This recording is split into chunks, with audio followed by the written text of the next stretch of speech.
No matter the city, no matter the surface, Coco Gauff looks right at home. A straight sets victory over the 9th-seeded Johanna Konta. The longest and best win of Martina Trevisan's career. Disappointment for Coco Gauff.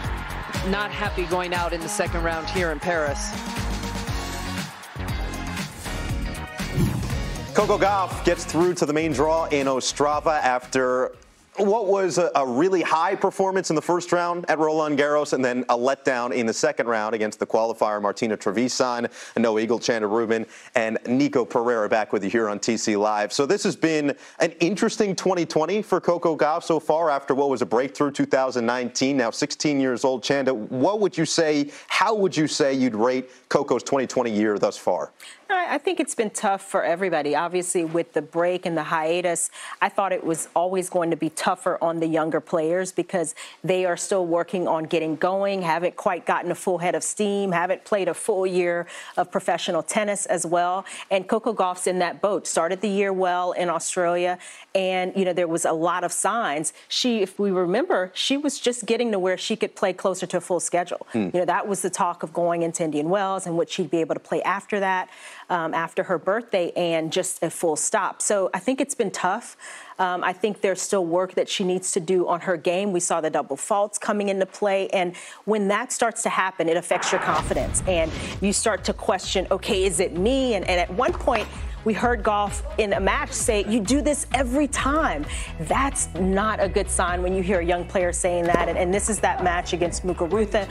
And she was right there. As we see so often, she's such a good competitor. She is mentally tough. But when you start getting the yips, when the fundamentals of your serve are difficult for you to tie in under pressure, I think that's where Coco Gauff is. And she just needs to do some fundamental work on that shot so that it can hold up when she gets into those tight spaces and matches. And I think the key word there is pressure. She's facing certain situations that she's never faced in her life. The amount of public scrutiny, the amount of pressure from the other players that know that you're facing this kind of scrutiny for the first time in your life, and she has faltered on it, unfortunately. So it'll be good to see how she handles that outside, because the serve is the one shot in tennis that you have total control over it. So if you get some issues, some confidence issues, that's the first one that's going to take hold, and we saw it with Alexander Zverev, for example, in the last year and a half. So it'll be interesting to see how the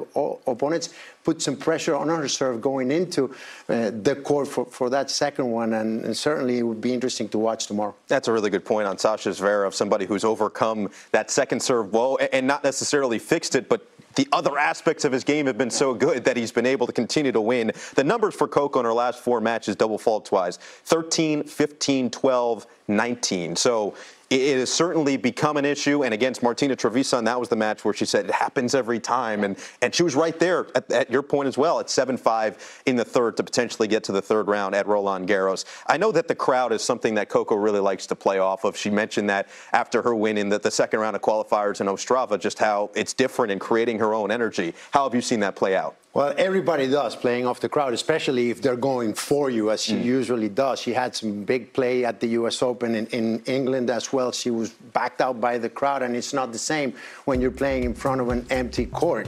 And we have examples like in Melbourne when she played Naomi Osaka in 2020. The people were just going crazy for her there. They clapped also for Naomi, but it was Coco's night, and she really enjoyed it. She thrived on the public present, on her family present, and it was totally the opposite in Roland Garros with what we just saw a couple of weeks ago. Yeah, I think it's something that you have to get used to. Again, she was just getting kind of used to having this huge following, you know, having the pressure in these big matches and getting through it. It was so impressive, as we saw it match in and match out, how often she was able to get herself out of trouble and just dig in and have that innate belief. So when you don't have the crowd, when you don't have that extra energy and you're having to pull all from within, and you're also struggling in one or two critical areas, one being the serve, it can be tough, and you don't have that energy to kind of latch on to. So I think like everything for Coco Gauff at this stage, it's a learning experience.